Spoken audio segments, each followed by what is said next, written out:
వరుస సినిమాలతో ఫుల్ బిజీగా ఉన్నాడు డార్లింగ్ ప్రభాస్. రాజా సాబ్, ఫౌజీ, సలార్ 2, ఆ తర్వాత స్పిరిట్, ఇలా వరుస పెట్టి మూవీస్ చేస్తున్న బుజ్జిగాడు ఫుల్ టైం షెడ్యూల్లో ఉన్నాడు. అయినా ప్రభాస్ డేట్స్ కోసం డైరెక్టర్స్ వెయిటింగ్ లో ఉన్నారు. అయితే హనుమాన్ డైరెక్టర్ ప్రశాంత్ వర్మ ప్రభాస్ కాంబినేషన్ లో ఓ ఇంట్రెస్టింగ్ మూవీ రాబోతుందట. దాని టైటిల్ కూడా సరికొత్తగా ఉంటుందంటున్నారు. ఒక మూవీ అయిపోకముందే మరో మూవీ కమిట్ అవుతూ ఫుల్ బిజీగా ఉన్నాడు ప్రభాస్. చేతి నిండా సినిమాలు ఉండటంతో ఆయన షెడ్యూల్ ఫుల్ టైట్ ఉంది. ఇప్పటికే కమిట్ అయిన మూవీస్ చేస్తూనే మరోవైపు కొత్త స్టోరీస్ కూడా వింటున్నాడు డార్లింగ్. స్టోరీ లైన్ నచ్చితే ఓకే చెప్పేసి 365 డేస్ సినిమాలతో ఫుల్ బిజీగా ఉండేలా షెడ్యూల్ ప్రిపేర్ చేసుకుంటున్నాడు.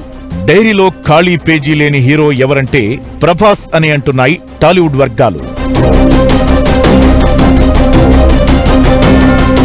డార్లింగ్ ఫుల్ బిజీగా ఉన్నప్పటికీ ఆయన డేట్స్ కోసం చాలా మంది డైరెక్టర్స్, నిర్మాతలు ఎదురు చూస్తున్నారు. అలా వెయిటింగ్ లో ఉన్న డైరెక్టర్లలో ప్రశాంత్ వర్మ ఒకరు.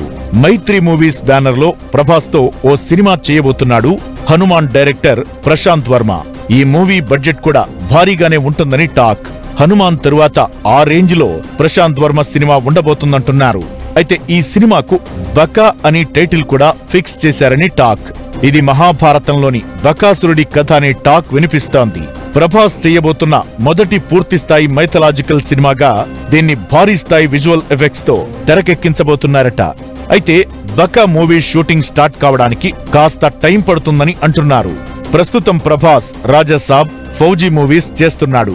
వీటితో పాటు కల్కి 2, సలార్ 2 చేయాల్సి ఉంది.